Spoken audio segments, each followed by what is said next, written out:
22 तारिख April पाकिस्ताननि terrorist रक by J बेरायनाय रक टूरिस्ट रक बथारजाकमानि आ पातिमुंनो चेरिनायै कांग्रेस कक सिजाका जे हास्टेव बेरायना फानि टूरिस्ट रक सेफ्टी करै सिकिउरिटी करै मंत्री बखरक नरेंद्र मोदीनि नायकल मुंबाय हापां जाय करै अ कक सिलचावैनो ताबो कांग्रेस खरांथि सै तंखा हायनो हाय बेरायखिरि थाइरको ताबो गराक नायमथां तने नांनाय हायहिनो सुमुंथि सेका मंत्री बखरक ताइ होम मिनिस्टार थानिव हायहिनो बिलुनिया ब्लक कांग्रेस बबनो संसजाक बदलनि मथानि पान्दा एंद्रबनो पेहेलगाव थैने रगनो बरम दुबै सतिकेसा निलाखा तंगलेन बिसितै ताइ कसम बेस कालाई बिलुनिया शहर हिमबतक खलाइलेखा कांग्रेस बदल मथानि अ पान्दाव मानजाखा प्रदेश कांग्रेस कासको आशीष कुमार साहा मनिन्द्र रियां दक्षिण जिल्लानि कांग्रेस कासको मिर्दुल पातारी ताइ जिल्ला युव कांग्रेसनि कासको अमिताभ मजुमदार खबई बिलुनिया ब्लक कांग्रेसनि कासको देबाशिष मजुमदार ताइ जुदा जुदा आतंक আবারও প্রমাণ করল যে ভারত সরকার দেশের সাধারণ নাগরিকদের সম্পর্কে এবং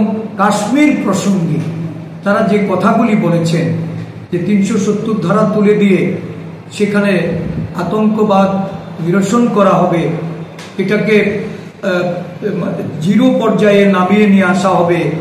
ওই আমাদের দেশের আরেকটা যে সার্জিক্যাল স্ট্রাইকের কথা তারা বলেছে, এই যে নোটবন্দির মাধ্যমে সন্ত্রাসবাদ দমন করা হবে, আসলে কার্যত গত 11 বছরের বিজেপি শাসনের অভিজ্ঞতা এটা নতুনভাবে বলে দেওয়ার কোনো প্রয়োজনই আমরা মনে করি না যে দেশ থেকে না আতঙ্কবাদ করেছে না সন্ত্রাসবাদ নির্মূল করা গেছে, শুধু জুমলা প্রতিশ্রুতি রেখে জনগণের কাছে ক্ষমতায় টিকে থাকার জন্য আর এই ধরনের ন্যাক্কারজনক ঘটনায় রাজনৈতিক মুনাফা লুটার জন্য।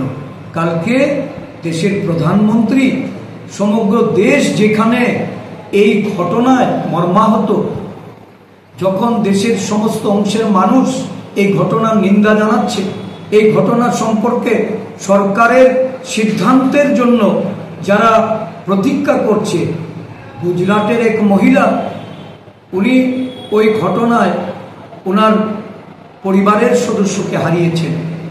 উনি গুজরাট সরকার দেশের স্বরাষ্ট্রমন্ত্রী, যিনি গুজরাট থেকে স্বরাষ্ট্রমন্ত্রী হিসাবে ক্যাবিনেটে আছেন, উনি চিৎকার করে বলার চেষ্টা করেছেন যে নিরাপত্তার ছিটে ফুটাও ছিল না।